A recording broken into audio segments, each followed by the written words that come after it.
ספר, כמה רע זה כבר יכול להיות? סבלול! סבלול? ספרי הפיג'מה, אין לי כוח לחר הזה. שלום, די! טוב, איש אחד הלך לחרבן. מה הוא עושה? מה זה?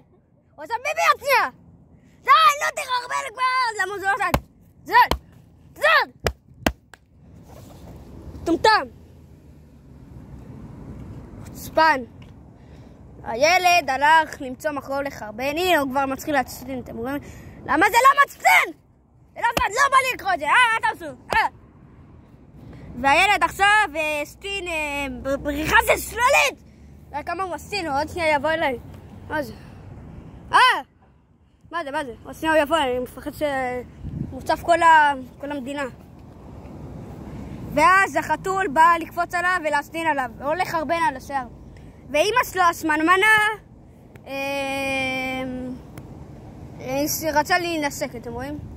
די כבר! חרא. וזה הנה, זה כל המים שלו. הנה, הוא ממשיך להסטין, אתם יודעים? הוא עכשיו מחרבן. נו, כבר תחרבן! אוי! אבל זה לא עובר! די! ועכשיו הוא לא מצליח כבר לעלות למעלה מכל השטן שלו. כמה שטן, אלוהים! כמה שטן! עכשיו הוא נוגע בשטן שלו. נו, די! תיגע בה! למה זה לא צד? למה זה לא ספר? ועכשיו כל השטן שלו הפכו לכיתה. לא בא לי! רוצה ספר יותר טוב. מה זה?